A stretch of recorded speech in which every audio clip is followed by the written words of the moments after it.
This time I'm the prop master. Well, we finished this up. And for real this time, no more extra videos just so I can get you to subscribe. At least not until the next project, in which case, if you haven't subscribed yet, I may be asking you about your car's extended warranty. So, subscribe.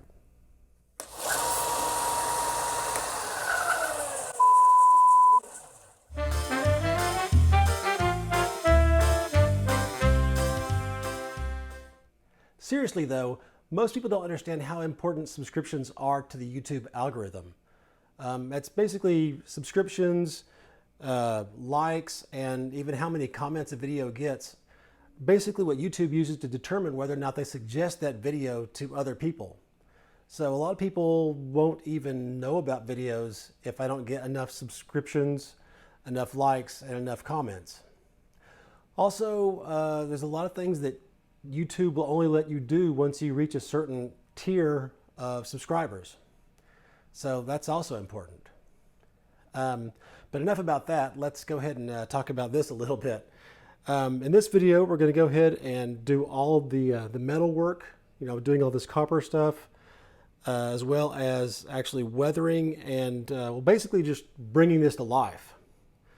That said, I'm gonna have to apologize. First of all, the audio in this video is terrible. I don't know if you can see, but I've had to replace the microphone and all the cords and everything because there's just a ton of clicks. For half the video, there's just no audio, and I had to go in and do voiceover. So I apologize for that in advance. Know that I've got a new microphone and everything, so shouldn't happen again. Also, I promise the next project's not gonna take as long as this one. This was just crazy as far as how many things interrupted this. But once again, I'm just going off in the wrong direction. So let's get to work. So here we are after we've peeled off all of the masking fluid and all of the masking tape. And I've let this completely cure or dry, or whatever we're going to call it. This is finally completely not sticky at all or oily. Even if I hold it with some force for a few seconds, it's not sticky at all. And to be honest with you, this has taken about a week, maybe not 7 days, but it's taken a full 5 days since we first removed the masking fluid. And this is finally, I think, ready to move on. Like I said before, patience is necessary for this step. And my original plan was on this keyboard part here, I wanted to just go ahead and with a brush paint this silver. But I've recently found out that I've ordered some rub and buff that I'm going to use for this part of the rocket. Notice this is all still silver, but it's not going to get in for another week, at least 7 days from today. So I've decided to go ahead and, since I have that much time, I'm going to go ahead and mask this off and spray paint it silver.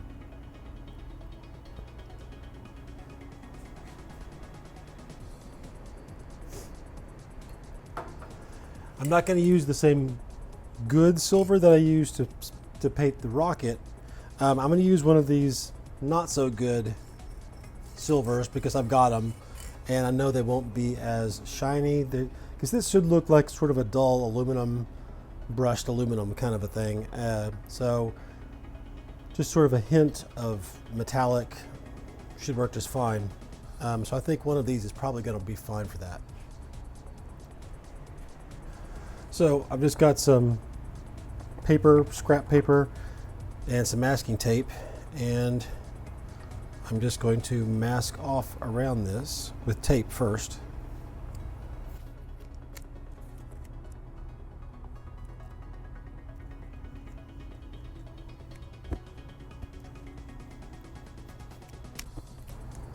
And you can use whatever masking tape you have. Make sure I get underneath that lip.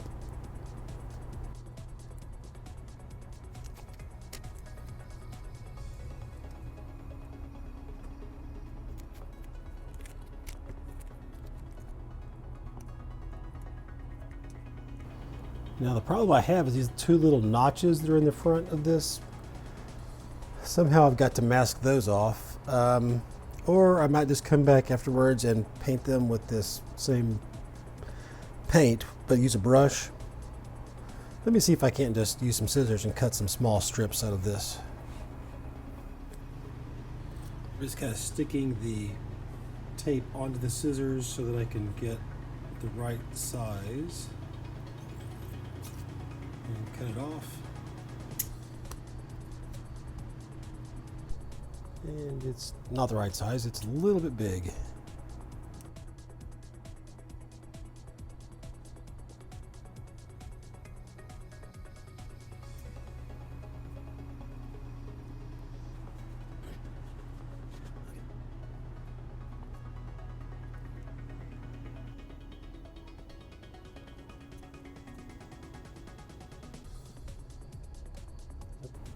Hopefully that'll work. If not, I'll have to go back in and paint those in later.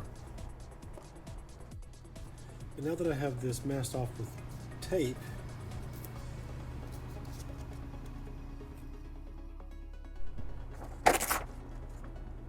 now I can just tape these sheets of paper to the tape.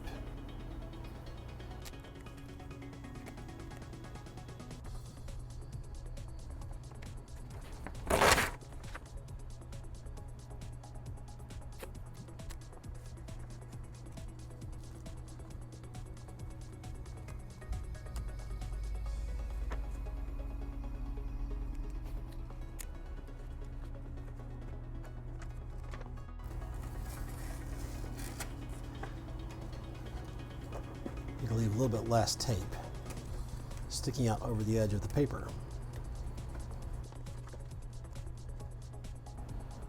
Okay, that looks pretty good. I can't see anything down here. I might throw one last piece on there just to make sure. See, this is better. You've got much less tape sticking out over the edge.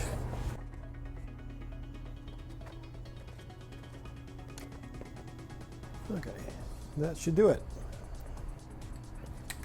Okay, so I've already shaken this for over a minute.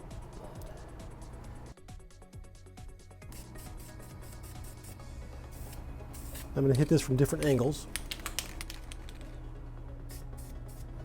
trying to get underneath the lip on that side.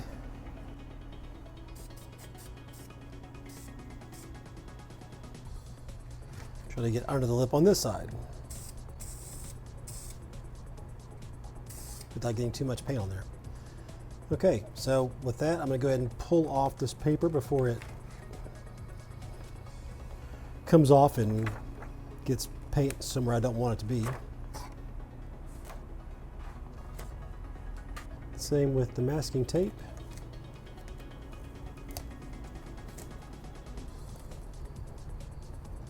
Okay. Now I'm going to let that dry for just a little bit, maybe an hour, and then we'll be back.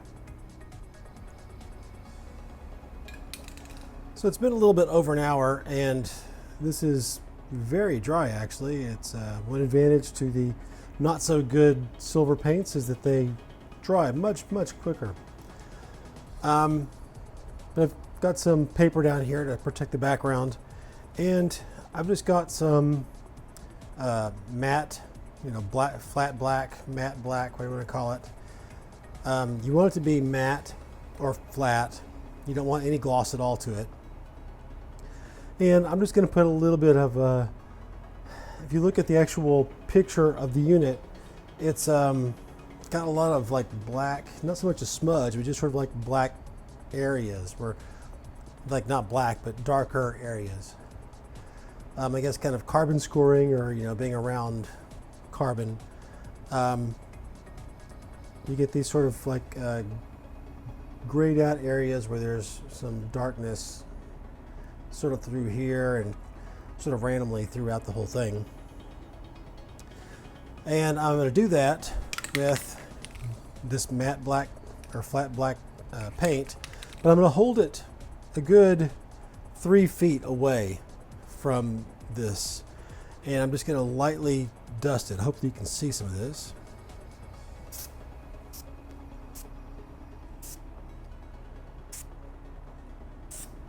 Like hit right across here. Right then I just kind of hit across this area right here. I'm going to hit across here a little bit.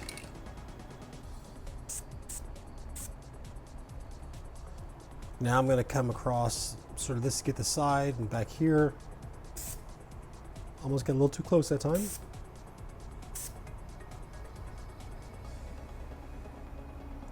I'm going to hit this area a little bit more because I really can't see that it's done much.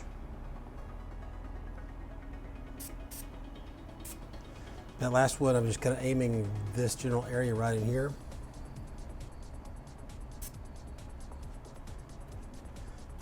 And now I'm going to come over to this side and kind of hit over here. I'm going to come sort of where I went there. I'm going to kind of continue that down across this section right here.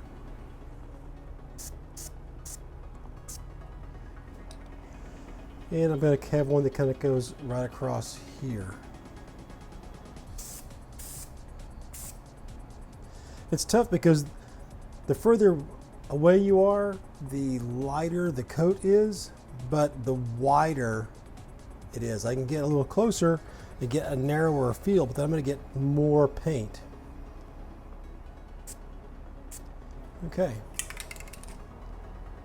I think I'm just going to go from sort of this bottom corner on the side, kind of diagonally up toward this front.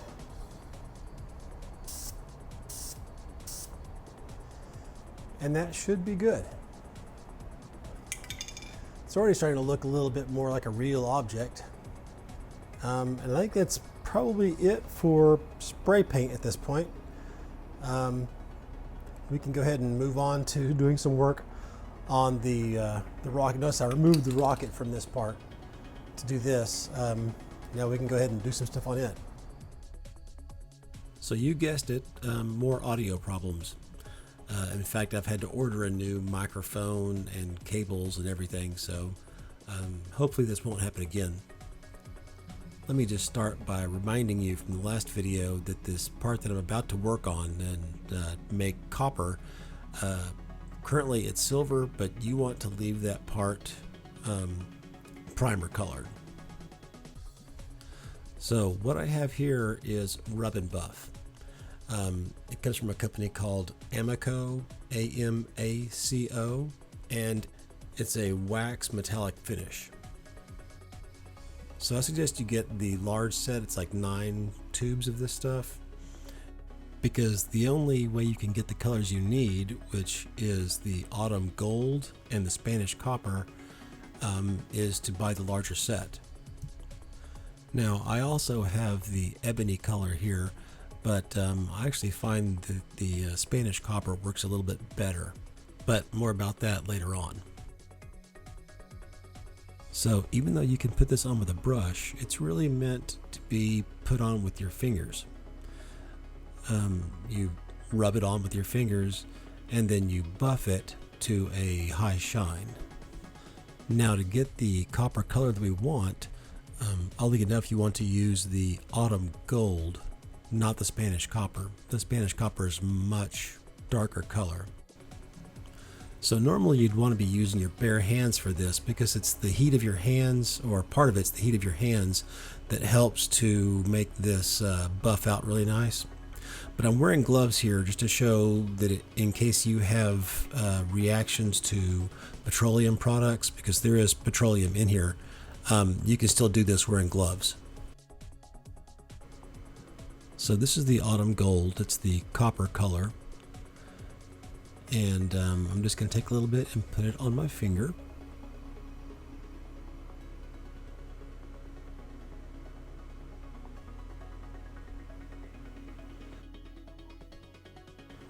And I'm going to go ahead and rub it onto the Whistling Birds section. Now you want to start in the back and put it on toward the front, because I'm trying to avoid getting big clumps of waxy rub and buff into the little holes. You're going to need to get it down into the holes, but you don't want big globs of the rub and buff in there.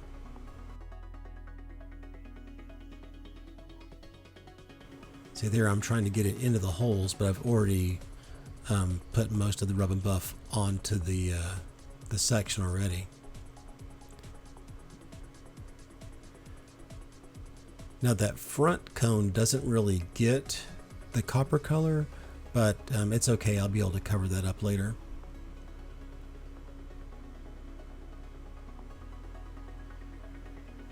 You want to try not to get this on the rest of the piece, but if you do, and you'll see that I will, because if you notice, I've already gotten it on my left hand. It comes off really easy with some mineral spirits.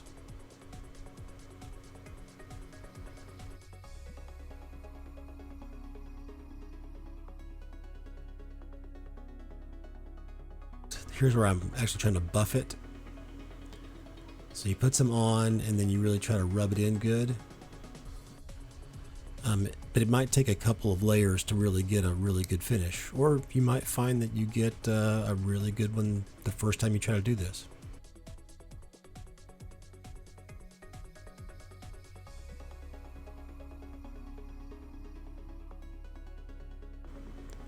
And you see now I'm getting it everywhere. So, but that'll all clean off really easy with some mineral spirits. Just be careful not to get any of the mineral spirits on the part you're working on, because you can ruin everything in a heartbeat.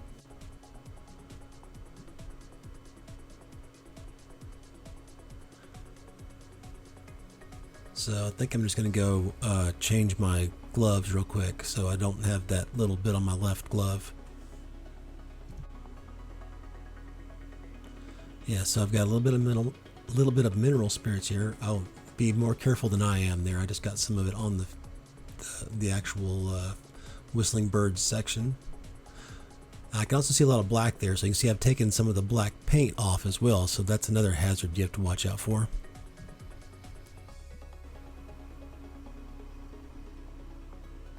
Okay, so what I'm doing here is I've just got an old stiff brush, one that I didn't clean out very well, and now it's hard, and I'm using that to just kind of clean the clumps of rub and buff that have accumulated in the drilled holes.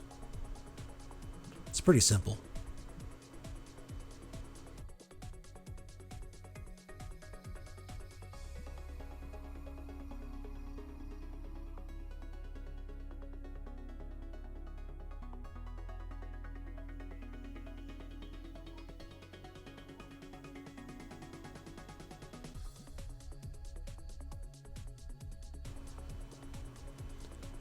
Now I'm just trying to give a little bit more of a buff with my my thumb.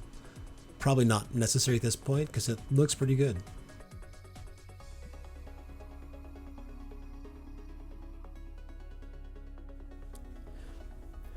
Now that this is all nice and coppery, let's normally I would use the ebony for this, but I think my ebony is being really kind of crumbly when it comes out of the tube, so I think I'm going to go with the Spanish copper. It's very similar. It's a very dark color, but it's still metallic, so it's going to give us the same effect. This is the effect we're going for. It's sort of a darkened copper color. So not like a really dark black here, but once you put the ebony on here, you can just rub it off until the point that you can see the copper through it. So if you end up having the ebony and not the Spanish copper, just put the ebony on and then rub it off until you can kind of see the copper through it. And if it all comes off too clean, then just do it over and over again. And if it's too dark, just keep wiping it until you can kind of see some metallic come through it.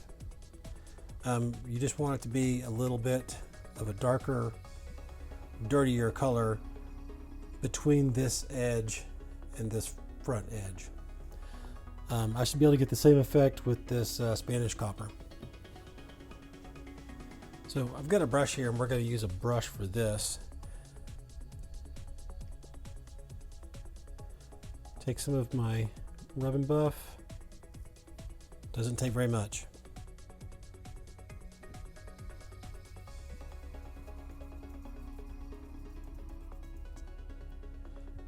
Where the mineral spirits kind of cut into this black at the bottom, it's a little sticky, so No more issues with the mineral spirits per se, but the paint itself in some places is kind of sticky.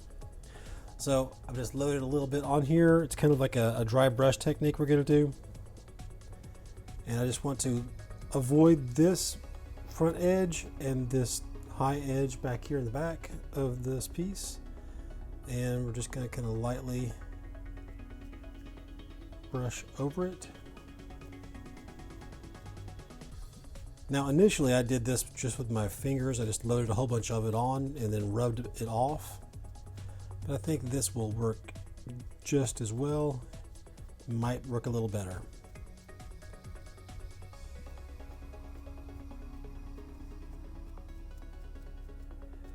Like I said earlier, we have gone beyond the point where you can actually plan for anything. You kind of have to kind of just do stuff and see how it looks and do more stuff or less, you know, rub stuff off, or you got to play it all by ear at this point.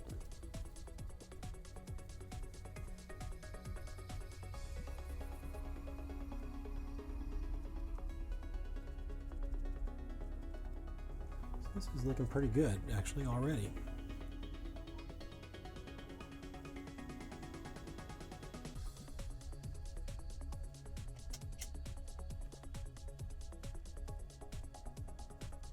The Spanish copper has the advantage of still being metallic even though it's darker. So it might actually be the easier way to do this than with the ebony. I want to go a little bit darker than I actually need it.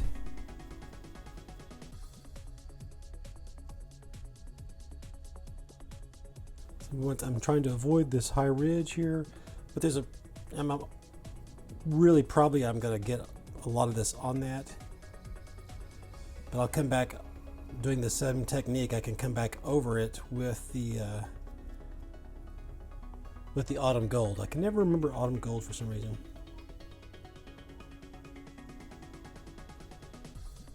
Now I'm just going to take a rag. I'm just going to go over it.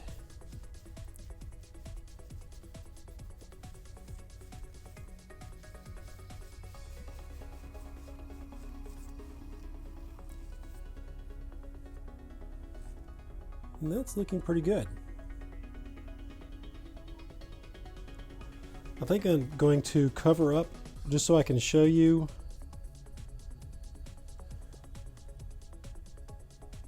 I'm going to go over this back edge here. I'm getting a little crazy now.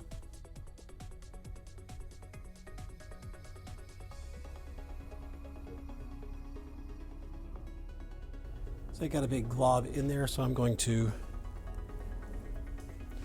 clean that out with this skewer.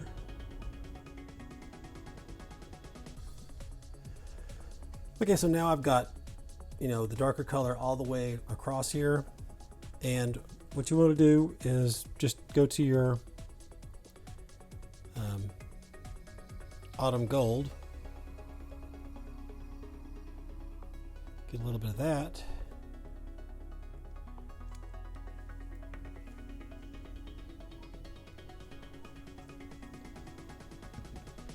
You could probably use the same brush, but I'm going to use a different brush. And just like before, we're going to get just a little bit, spread it out good. And then we want to get most of the color off. Well, not most. We don't want it to be a big glob. We want it to be kind of a light amount on the brush.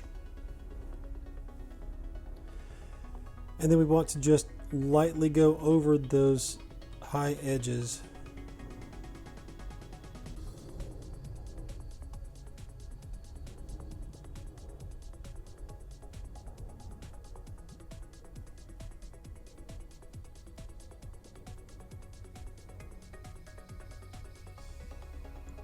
Okay, go from different angles.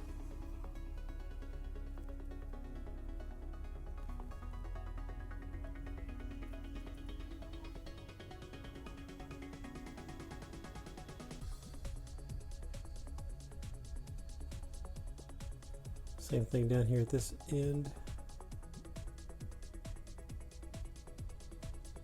So That's pretty much exactly what you want right there. Darker in the middle, lighter up on the edges. Now, I'm gonna actually give this a little bit of time to dry, which only takes about a minute. And then we'll go ahead and deal with this very tip area. It should be dry by now, and it's only been as much time as it took me to rub and buff and grab a new sheet of paper. This is that silver leaf rub and buff that I had that exploded on me when I was when I first opened it. It was liquid, so all the petroleum had separated from the wax. So I tried to knead it, and the back just blew out of the back of it. So not ideal. Hopefully this will still work for me. I think it will. I put it in a plastic bag so that it wouldn't dry out. And I've got this little brush that I might use to get up in this the small parts of this. But for the most part, I'm going to try to use my finger. Once again, if you have a problem with petroleum products on your skin, just use a glove.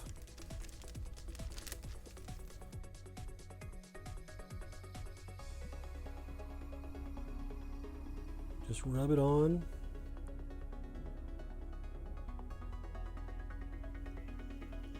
A little bit goes a long way.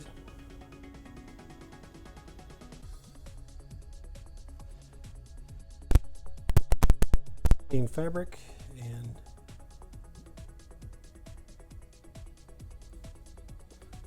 in typical form, I just put this all over the rest of it because I'm an idiot.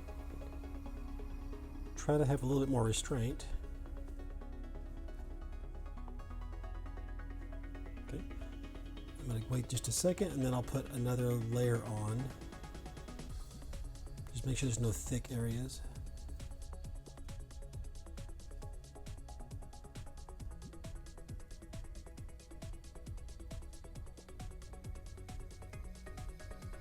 I'll try the brush for the second coat.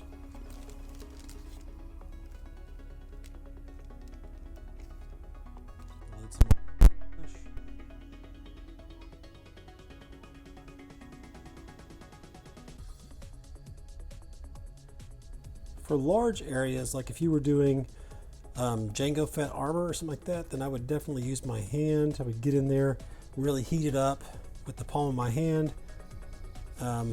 For this little detail stuff, you can't really do that. I really just kind of treat it more like paint, but then I go in and kind of polish it a little bit with a rag afterwards.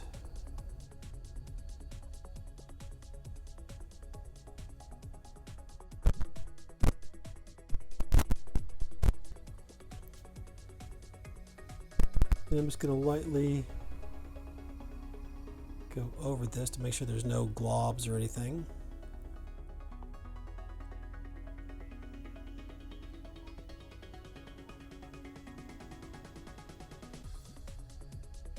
Okay. Big mess up there, but you don't need to see that. So I'll be right back. Okay, here we are.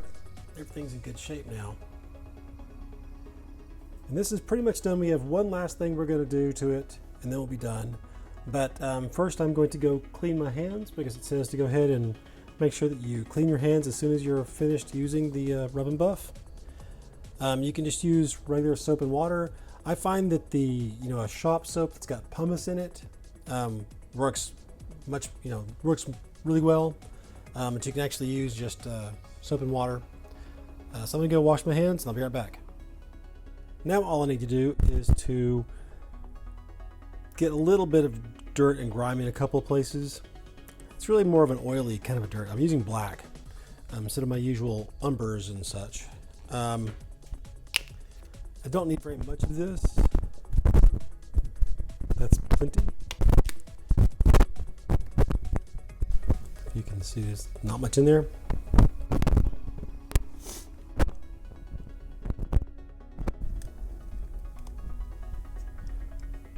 Pour a little bit of water in there.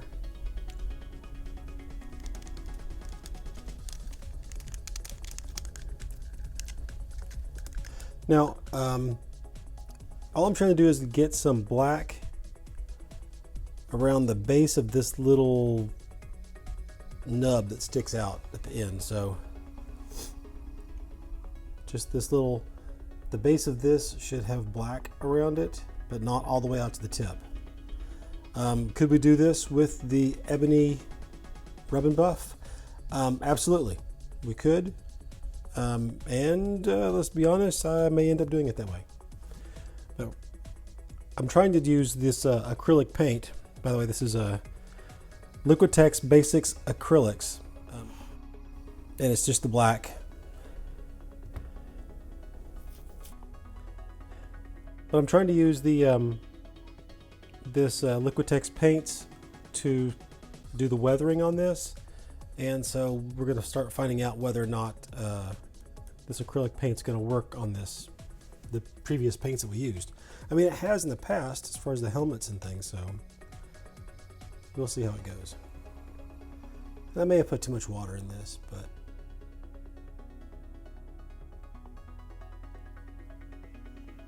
I'm just kind of dabbing it in there. And with this being wax, it really doesn't want to go on there, which that's a good thing actually. Because I don't want this to look like I painted a stripe on there. I want it to kind of pool up.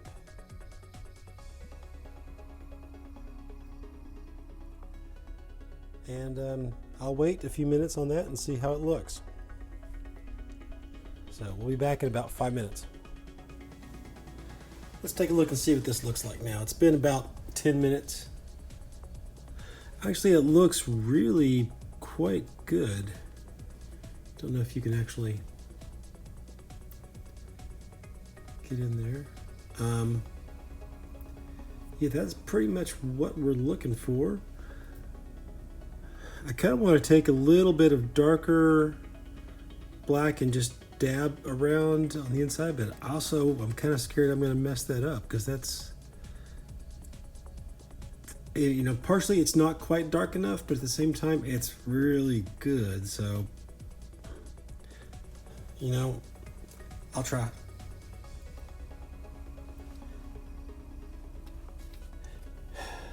What do I want to do? I think maybe I'll go with pure paint for this. I'm going to take a very small brush, and I'm just going to take the pure acrylic paint right out of the tube. And I just want to hit just that corner. Get that right where that just kind of meets.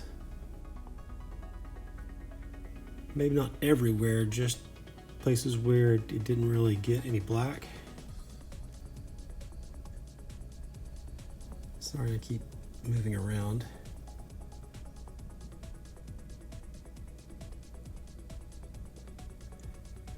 Okay. I think I've probably gone a little bit too far anyway, so I'm going to stop right there. I think that's going to work just fine. Okay, now originally I wanted to take some of this wash and kind of hit this piece right here a little bit. And once again, you could also use the ebony on that. Just make sure you wipe 99% of it off. But honestly, this, I really like the effect that it's got. So I'm not going to mess with that. That's just the result of taking the tape off that I had masked on there when I did the black. So I like that. Otherwise, I could take some acrylic that's watered down, maybe a rag, and just kind of, probably what I would actually do would be take a dry brush, take the acrylic, wipe, get rid of almost all of it, and then just lightly kind of go over it, and then try to wipe off too much. But you know, anything, if there's too much on there, I'd wipe it off. And, you know, like I said, you can do the same thing with the ebony rub and buff. But I like the way it looks there, so I'm going to stop work on this now. I think this has turned out, you know, really quite nice. And I'm going to put this aside and we can work on the rest of the Vambrace. Okay, so the first thing I'm going to do on the Vambrace is I'm going to deal with the keyboard. It's not bad the way it is, but to me it looks more like something that's plastic and is coated with something that kind of looks silver. It doesn't have to look super shiny, but to me it doesn't look like something that's aluminum. It looks like something that's made of plastic, which of course is what it is. So I'm going to try some Rub and Buff silver plate. Not the whole thing here, but just these edges right along here and here, because that's really what would have caught the light.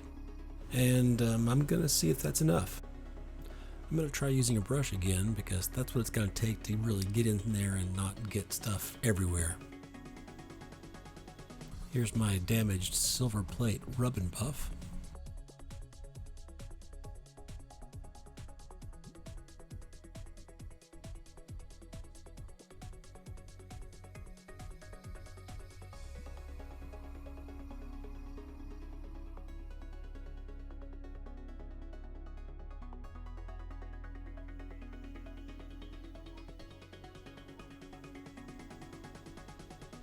I'm going to try to get this on the edge, maybe even the underside a little bit without getting it on anything else.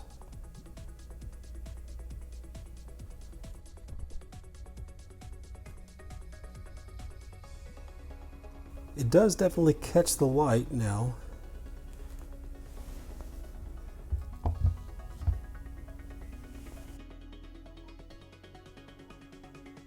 Okay, so now I can go ahead and start working on all of the weathering, the grease and dirt, blacks and umbers, basically the same kind of weathering that I did for the helmet and the other armor. So here we have another part of the video with absolutely no audio whatsoever. And I'm not really sure that I remember what I was trying to explain at any given time, so I'm basically just going to have to go along and watch the video and point out whatever I can think to point out. I'm probably just talking about how I'm going to start working on the weathering, and I see I've got some brushes over there as well as some paper, and here I'm going to show the paints that I'm using, which is going to be all your basic siennas and ochres and black, but I think in this particular case I've basically just used the black because I think it's more of an oily weathering in this case. So I've got a piece of paper there that I can put my paint on, and I've got a piece of cardboard on there over there that I can actually use to wipe most of the paint off of my brush and do a dry brush effect.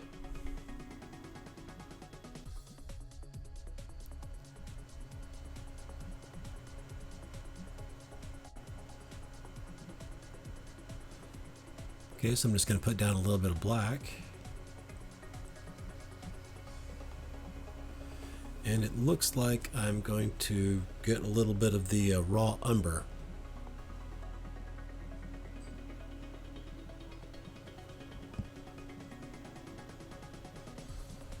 Okay, I'm also getting out a little bit of the burnt umber, even though I don't remember using it. I guess I'm putting everything out there. Just for your information, this is most likely burnt sienna. And I've just got a variety of brushes,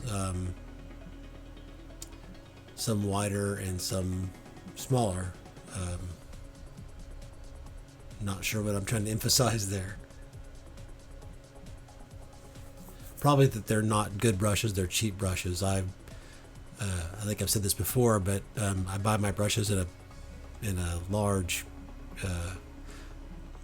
container that's about $7 for about, I don't know, 40 brushes. And I think I'm talking about how I'm going to go in and kind of hit the same areas that I hit with the spray paint.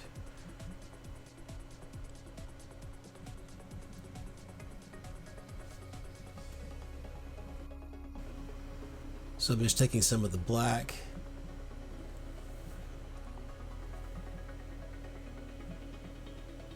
and also some of the raw umber.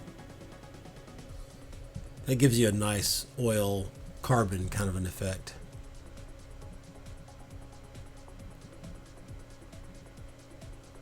And I'm also taking a little bit of the burnt umber.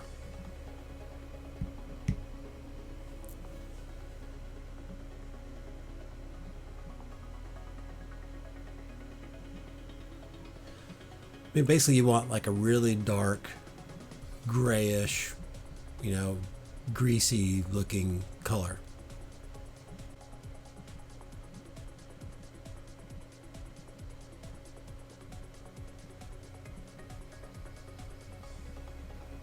And then the idea is to just basically wipe most of it off.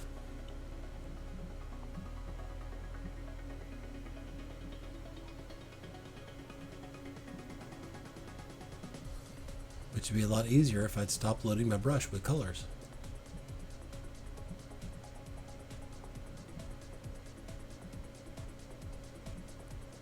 That's looking pretty good there. Okay, so I'm going for this area. That's why I'd put some of the warmer colors in there as well. This is just sort of the sort of smudged in area.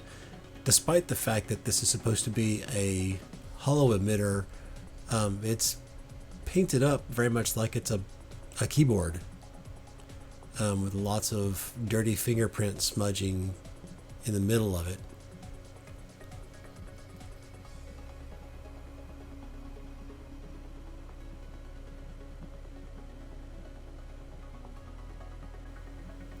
Like sometimes the paint department and the special effects department don't talk to each other.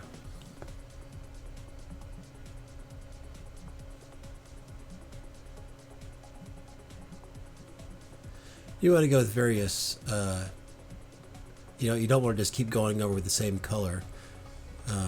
So there I've just added a little bit of more of a warmer tone to it with the burnt umber. And if you'll notice, I'm just kind of, I'm not brushing this on, I'm just kind of punching down onto it to leave a little bit of color. So just, if I get too much, like that's pretty dark, I'm going to wipe much more of that paint off of there. See if I can't smooth that out. Now I'm going to paint over those buttons a little bit later, so it's going to be okay that I've gotten some paint on there.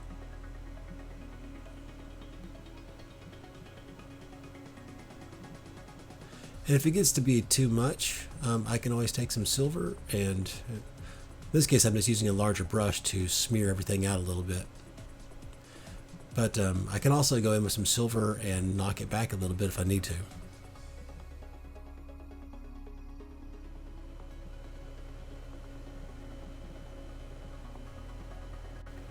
So once again, I just added a little bit more of the warmer tone paint to what I had originally to make it a little bit different color.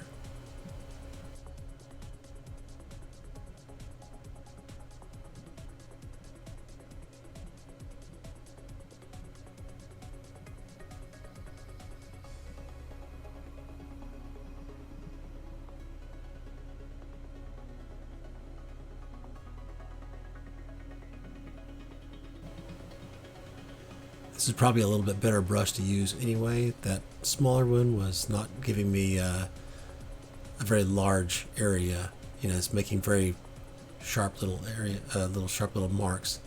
And I'm just lightly going over the same areas that I used with the black spray paint earlier on. Just to darken them, just going to get more of a smudged up area.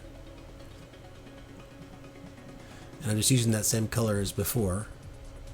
Mostly, just sort of a darker gray.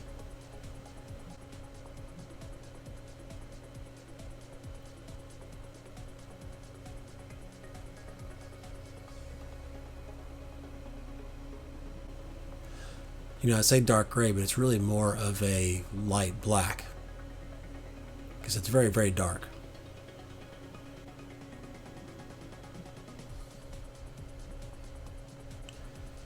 Once again, it's that same area as I hit earlier with the black spray paint.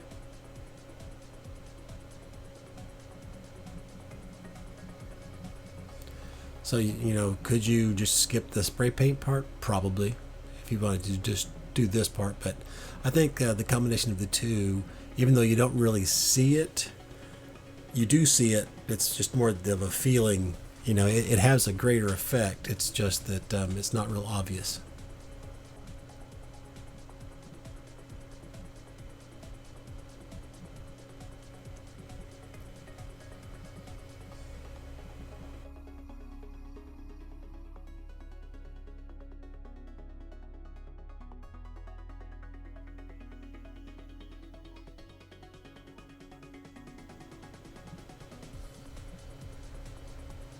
Just trying to avoid having large areas of just flat red color. Okay, it looks like I'm going to start off with some of the burnt sienna with some of the sandy colors for, you know, add some sandy colors in there since, you know, Boba Fett's on Tatooine quite a bit.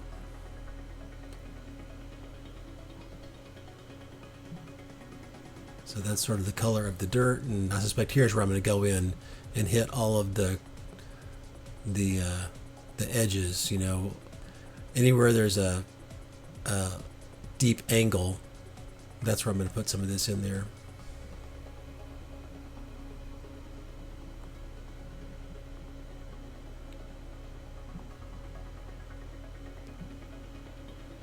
You know, basically you're just looking for areas where you think dirt and grime would collect and not be easy to wipe off.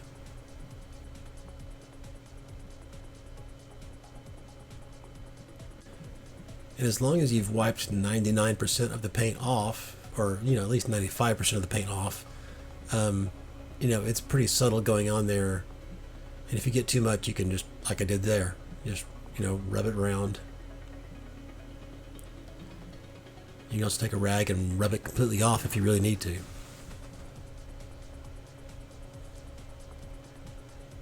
That little crack.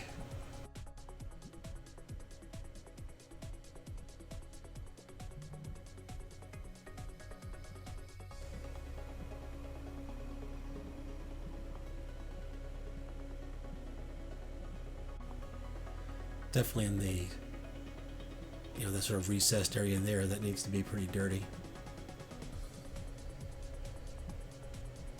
Notice I didn't even bother to wipe off my brush that time. I wanted to really get in there, get some grime in there.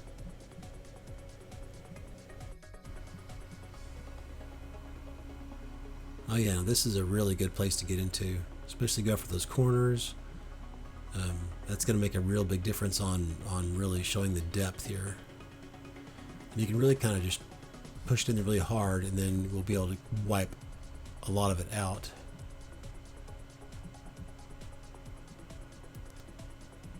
You don't want it to be too even, but you want to get quite a bit of it in there.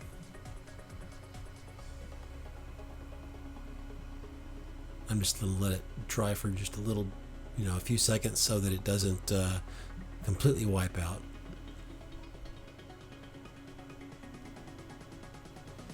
And then use rag and wipe as much as I can really get to. You know, you don't want to go crazy, but you know, actually try to clean it out, and that way it'll leave the appropriate amount of you know, filth in there.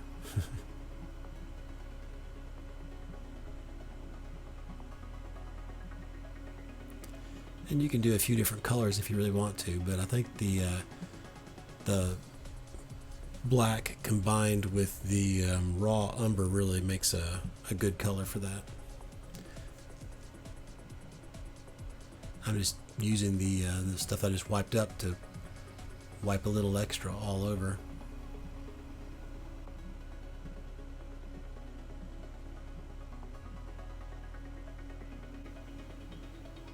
Once again, just go in and pretty hard on all the little corners, places like that.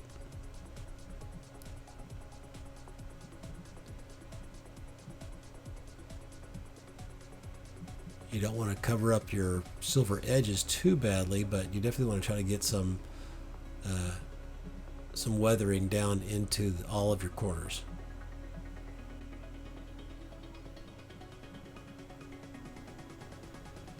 And then once again, you try to clean it up, and it'll leave just, you know, sort of the right amount left.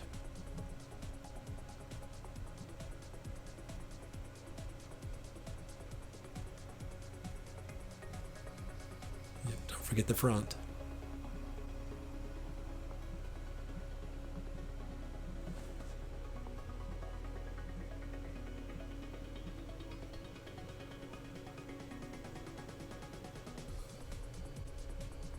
There's no real rhyme or reason here. I'm just, if I see a place that looks a little bit too clean, I'm gonna hit it. Now I think I'm noticing that I never painted the inside in there black, which is a bit of a problem. So I'm taking a new brush and some of that black paint, and I'm just going to try my best to paint the inside walls of the flame unit without getting too much black paint on the silver flame projectors, I guess.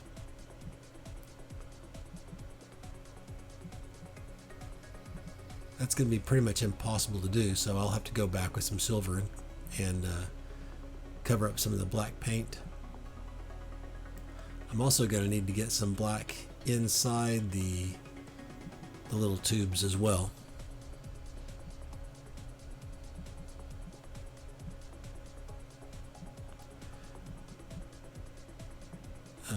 You know, I painted those early on because I knew it would be hard to get to. I should have painted the sides of the plastic that I used to make the rest of the unit.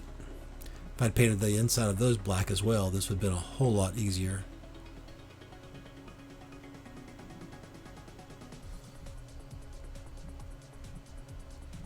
Try to avoid getting any black paint on the outside.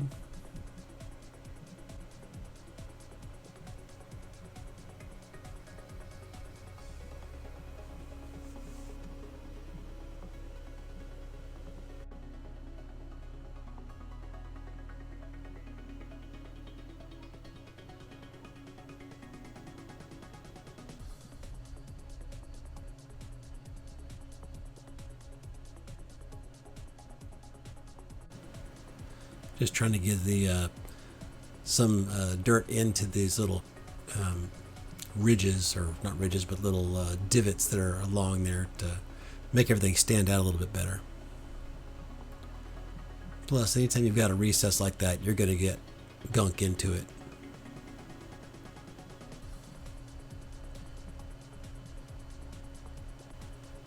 So put a lot in there, and then you can come back and wipe it all off.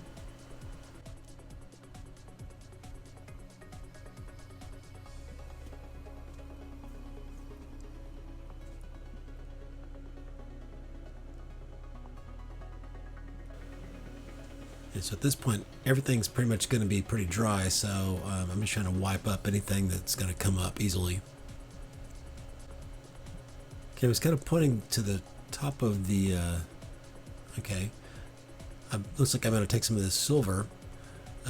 This is a good silver to use in this case because it's not super shiny. You know, it's an acrylic silver paint, so it's going to go on.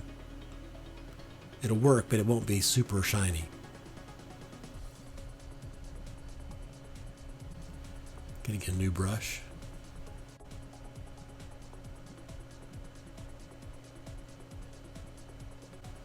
I'm assuming after this I'll go in and once that black paint that I just painted on there is dried up a bit, I can go over it with the silver and fix any places on the flame emitters that you know, got covered in black paint.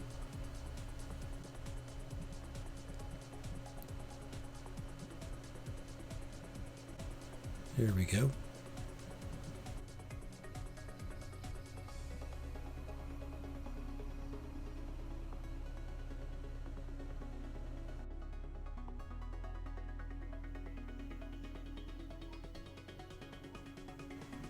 Okay, so I think I'm saying here that I'm going to let it dry, which is literally like 20 seconds with the hair dryer.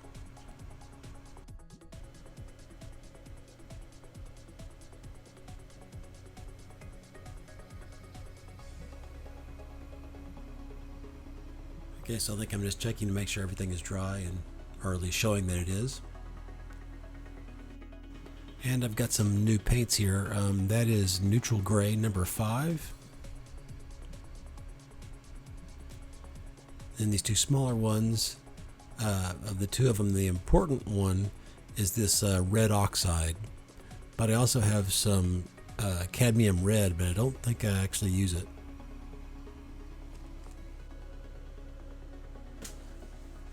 So I'm going back to the silver. I think I'm going to put a second coat of the silver. These colors are fairly translucent, so sometimes it takes a few coats to get a good opaque layer.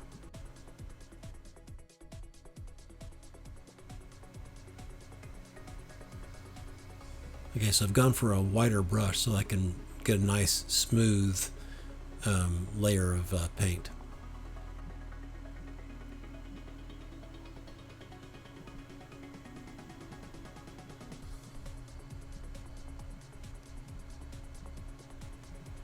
Now, one advantage to putting the silver on last is that if I get a little bit on the edge, it's just going to look like a ding. You know, if I get it on the edge of the red paint, that is.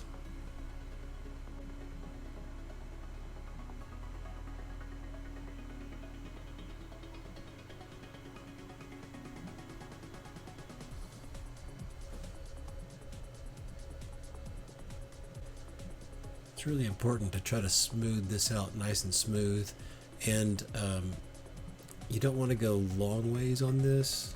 I mean, you can put the paint on long ways like that, but you want to kind of go that direction right there so that you get that sort of spun aluminum kind of a look. I know it kind of looks chunky now, but I will eventually get it smoothed out nice.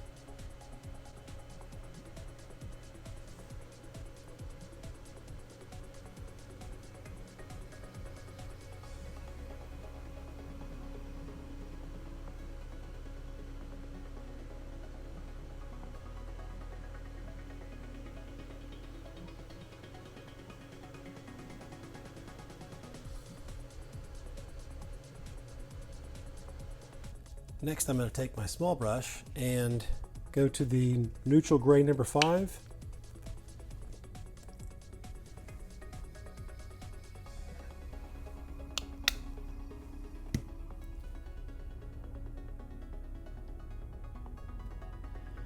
And I'm going to paint the three rows that are on the right. They need to be perfect, and I'm just going to go over those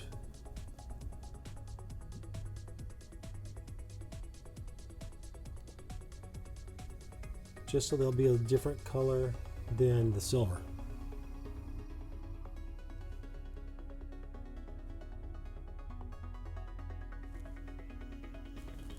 Okay. I don't know if that looks like anything on screen, but I just wanted to get those buttons to be a little different color and reflectivity than the rest of it. Don't get me wrong, the neutral gray number 5 is pretty similar in actual color to the silver, but it's not, it doesn't reflect. And now I'm going to go to the red oxide.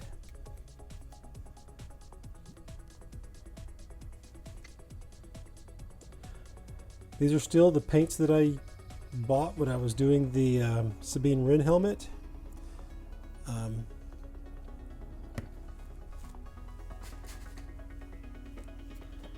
It's the Liquitex Basics 48 sampler. It's got lots of colors. It's not super cheap, but considering the number of colors that come in it, if you're going to be doing lots of cosplay or working on stuff, it's a great kit to have. I mean, I'm not sponsored. I just went to the store and that was the best kit that I could find that had lots of colors. I think it was probably $50 or $60. but it will last you. I mean, other than these that I do all my weathering with, and the silver, I do a lot of silver painting and things like that. Those I went ahead and bought large things for, but you know, it's been several years now and I still have lots of these little ones. I just put my brush back in the gray, so let me wipe that off. I'm going to take some of my red oxide and I don't want to do a perfect job on these right 2 rows here. I just want to kind of hit it so that they look like they were once red.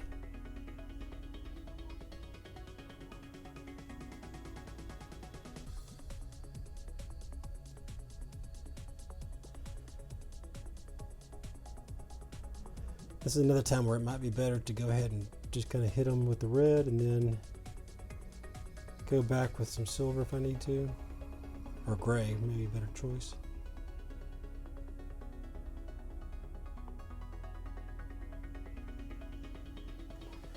It's actually pretty good right there.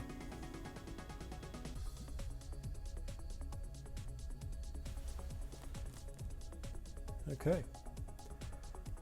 Maybe I can zoom in a little better. It's still really blown out in the screen, but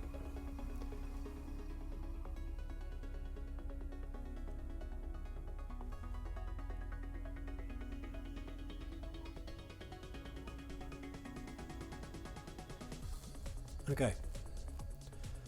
That's pretty good. Next I want to deal over here. I'm going to turn this light on. Yeah, it definitely blows out in the screen now. Okay, you can kind of see it if I do that. Down at the bottom here, it's thin enough in the plastic that the light that's below this is actually shining up through the surface of the light itself. This up here is just a reflection, but this down here is actually lighting up through the bottom of the piece itself. So I need to fix that, and I'm just going to take some black.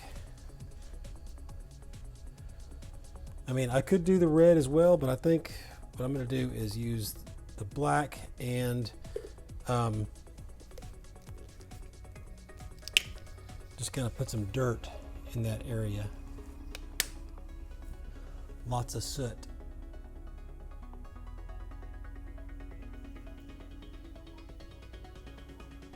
And this is another time where it might take a couple of passes, just because these acrylic paints are kind of translucent.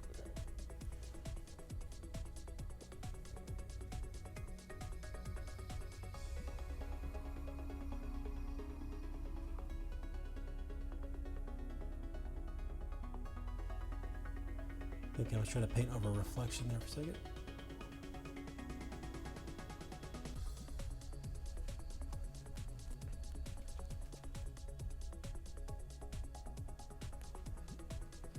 I think I'm going to take some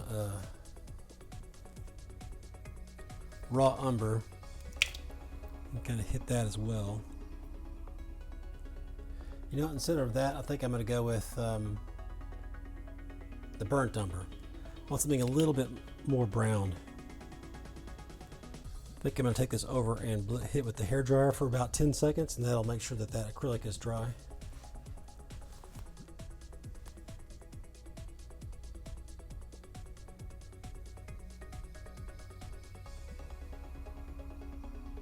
I'll move some of this down into here as well, just so it's just not right around the light.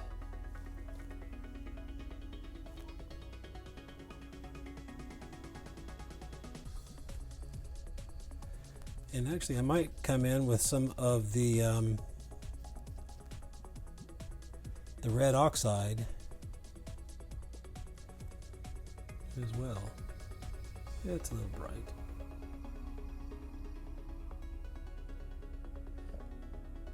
So I'm going to dry this, and then I'll probably come back with some of the darker colors and kind of cover up a lot of that.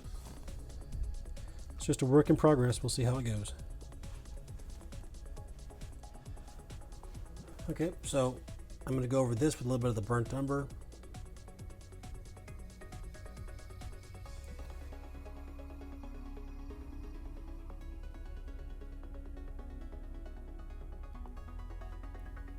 Yeah, that's looking much better.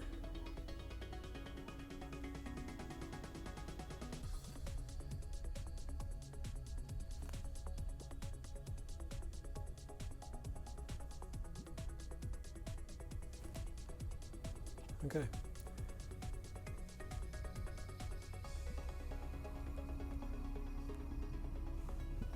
And while I'm at it,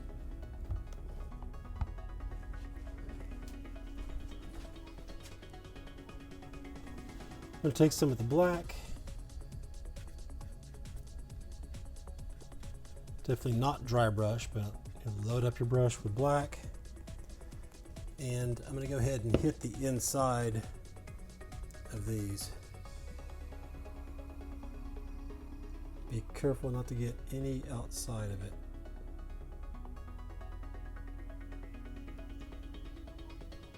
It would help to have a brush that wasn't exactly the same size as the nozzle.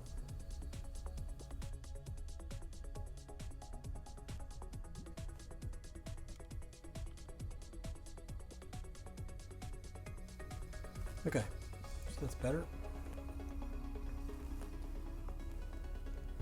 Now all we have to do is to attach the rocket to the rest of the system, and we will be done with this piece. I forgot one thing before we can glue this on, or prepare this to be glued on, is this is also the time, whereas if you did not drill the holes, you're going to have to go in and paint all these little ovals in. You can get away with just doing the ovals, but you'd be better off doing a little bit of an oval, like the top half of like a U at the top, and then it's kind of feathering it down. It's going to be tough, but if you're not going to paint them on and you can't drill them on, I'm not sure what else you're going to do.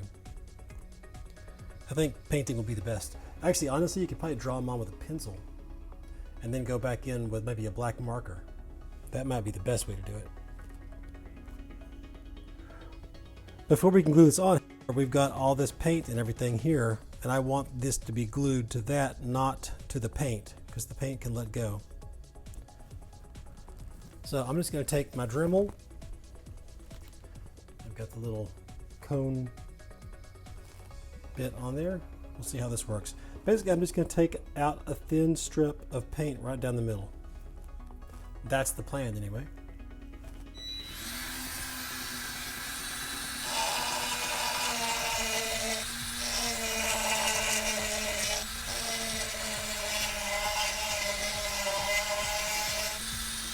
Probably want to avoid getting right to the end on either side, because you don't want the white to show through.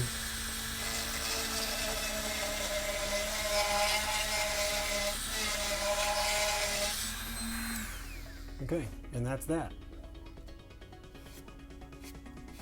Wipe that out. Okay, just wipe that out with a rag, and it doesn't have to be super clean, just remove some paint so that when this glues onto it, it'll be gluing bare foam, the bare EVA foam onto bare PVC. And to do that, I'm going to use Barge Glue, so let me go grab that real quick. Okay, I've got my Barge Glue.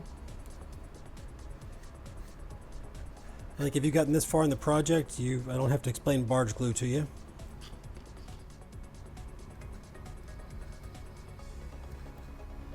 I really want to make sure this sticks, so I'm going to do 2 coats of the barge on the rocket, but only 1 on the PVC, because the PVC, I don't have to worry about that absorbing any glue.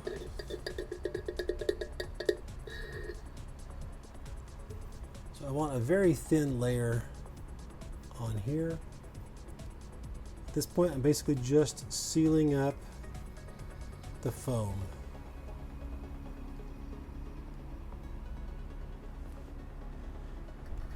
Okay, and I'm going to let that dry for about, it's really hot today.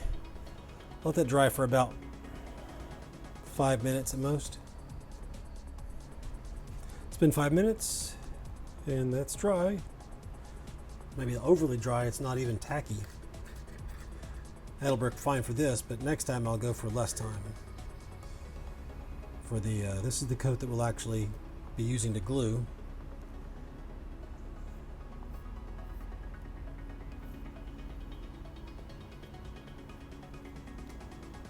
We want a nice, thin, smooth coat on there.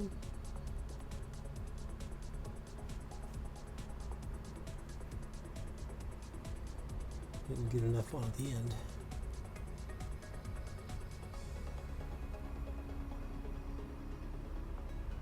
And then I want to do the same thing right down the middle here.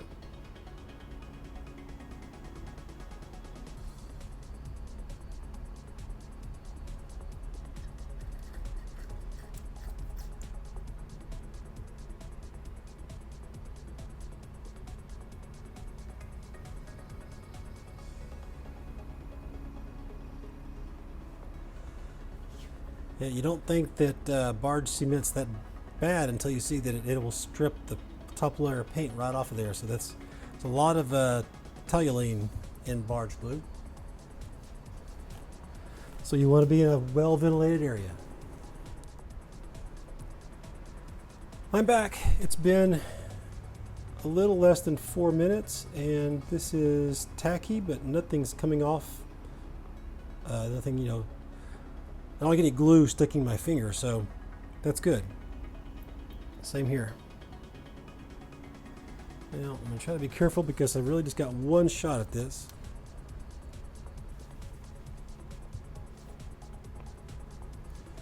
Now, we set this up so that it kind of goes in the right position.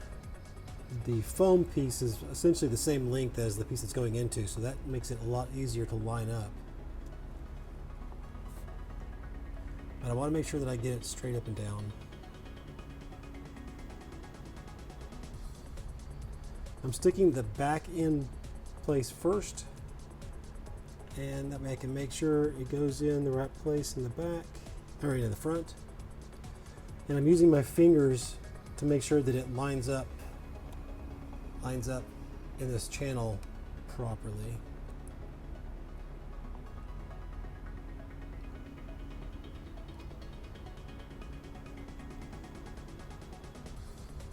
And it is well seated. It's stuck. It's going nowhere.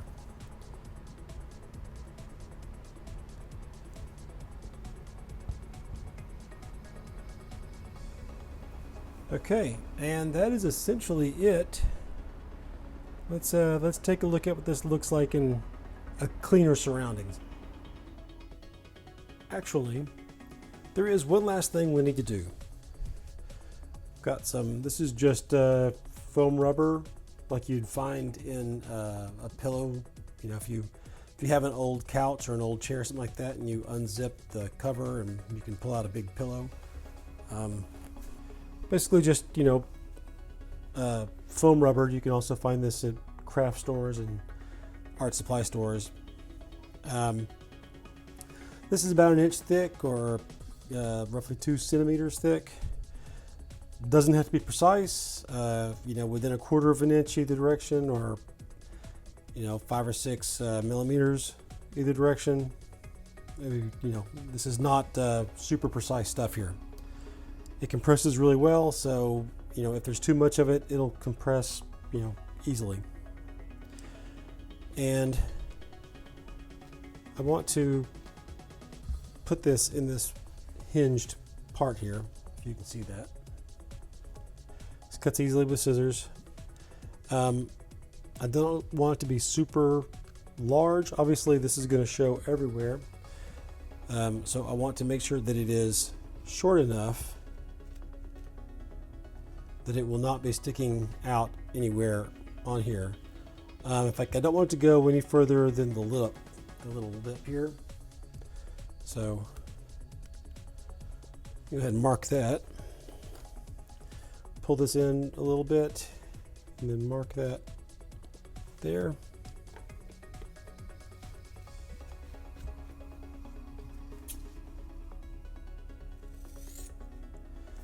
And this, ideally, this will never be seen, so you don't have to do anything aesthetically with it. This is just going to hold this in position and keep it from sliding around. And it's not a bad size. I'm not sure what size this is, but probably about it's just about 4.5 inches. It's a little less than that actually. But that's not really important. You just want to, you know, ideally you'd start with a bigger piece and then cut it down. It's okay if this touches this hinge here, but you don't want it to interfere where we're going to be, you know, locking everything together. This actually doesn't seem bad at all. I'm going to go ahead and trim this corner off just because I don't want it, once again, I don't want it to interfere. You could probably leave it without any trouble, but I want this to line up just below that hinge. You know what, I think I may trim this edge off as well, just so that it's a little bit more fitted, I guess, is it's not the word I'm looking for, but it'll work. It actually gets narrower toward the front than the back, and you can see this is kind of starting to stick up here toward the edge, so I'm going to go ahead and trim that off.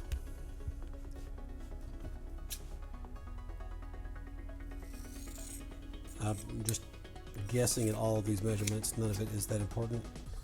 I guess I should have done that before I trimmed this corner off.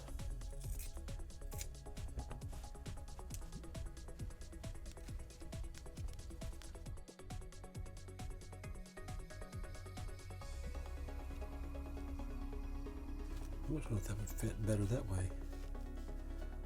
Look at that. Okay, I'll flip it around and it fits a little bit cleaner, I guess. So now I've got my 3M High Strength 90. You could also use Super 77, would work fine here, or any other brand. You know, it's just a spray adhesive. This is a contact adhesive. I wouldn't go with anything that is supposed to just hold something temporarily in place. This is for something you want to be permanently held. I'll flip that over. Let me grab some paper.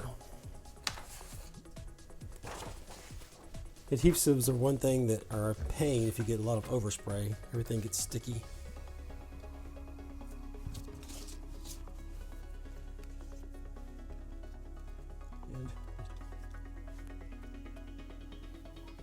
Just going to kind of get a thin spray inside here.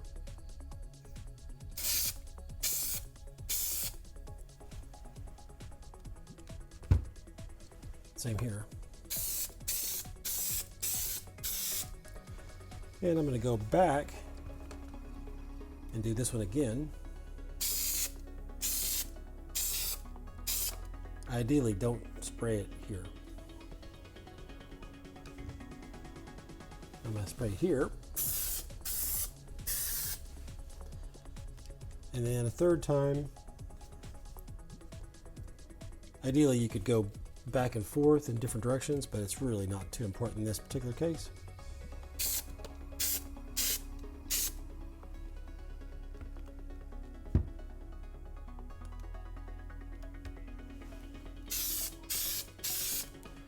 Okay, I'm going to go turn this upside down and spray it and clear out the nozzle.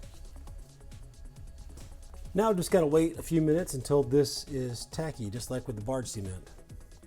You could probably use barge cement for this if you wanted to be a little bit more careful with this. I have not tested. You always want to test your foam because spray adhesives and barge cement, things like that, can dissolve foams. And you just never know which one's compatible with which. I mean, I suppose if you did your research you could, but I'm usually in more of a hurry than that. So, but this works, and I'll be back in 3 to 5 minutes. And we're back, and guess what? No audio. Looks like I'm just checking to make sure that's dry enough, and same over here. As long as it's a little bit tacky but nothing comes off onto your finger, then you're good to go.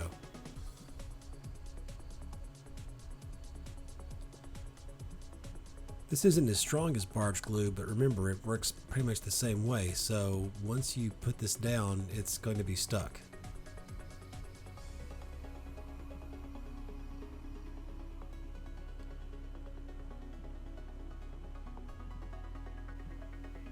Kind of squeezing it so I can make it touch in a small area first, and then when I'm sure it's in the right place, I can let the whole thing make contact.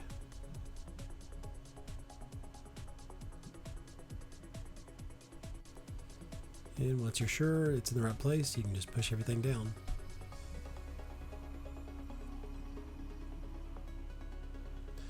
It's, just pointing out that there's, that half of an inch space in the back and the front so that it won't stick out when I'm wearing this. Now we need to go ahead and do the same thing. Well, not really the same thing to the top because we're not going to glue it down. But we do want to find roughly the same thickness piece of foam, about an inch or 2 centimeters thick. It doesn't have to fit perfectly.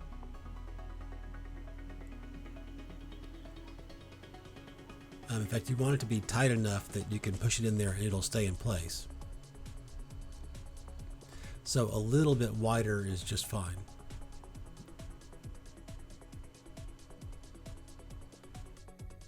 Make sure that it doesn't stick up past this little corner right there.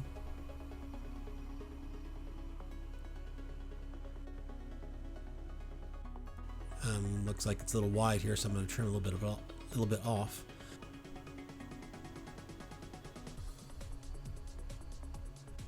And maybe it's a little bit long as well.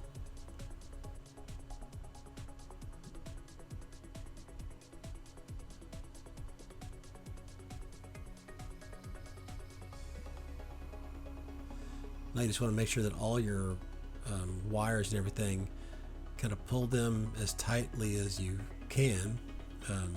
You don't want to damage anything, but pull it to where it's flat up against the edges, and then this piece of foam will actually hold everything in place.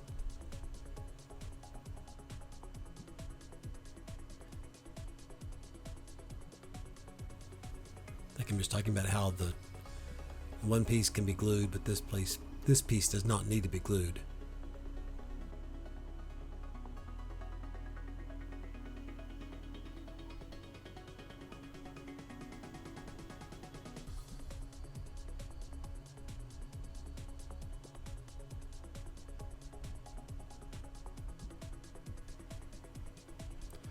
And it seems to be quite secure that way.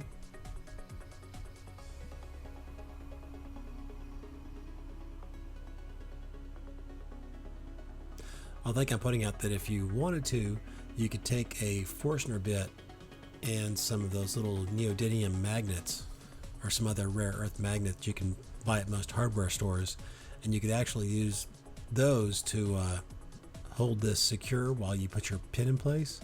But I've never really had a need for that because generally I can just close this with my hand like this, and then I kind of lean up against something to hold it in place, and then I can easily put the pin in. I can't really do that on camera apparently, so I'm assuming that I'm putting the pin in place right now. Yeah, there we are. Fits nice and secure. Everything's good. So I guess I wanted to give you a personal point of view shot here. Everything, yeah, it's really secure.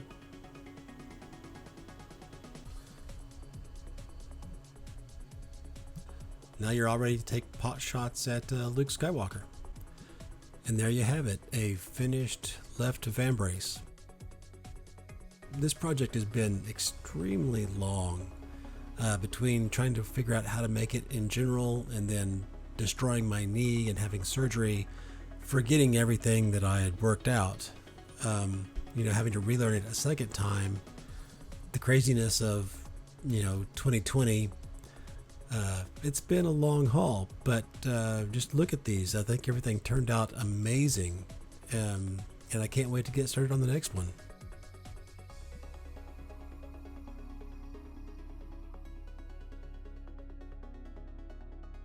If you liked this video or found it helpful, why not go ahead and give it a thumbs up? And of course, subscribe so you don't miss out on any of the upcoming videos. You can also click that little bell so you'll be instantly notified when new videos come out. As always, if you have any comments or questions, please leave them down below in the comments section and I'll do my best to answer them. It's really your likes, comments, and subscriptions that motivate me to keep this channel going. So, until next time, thanks.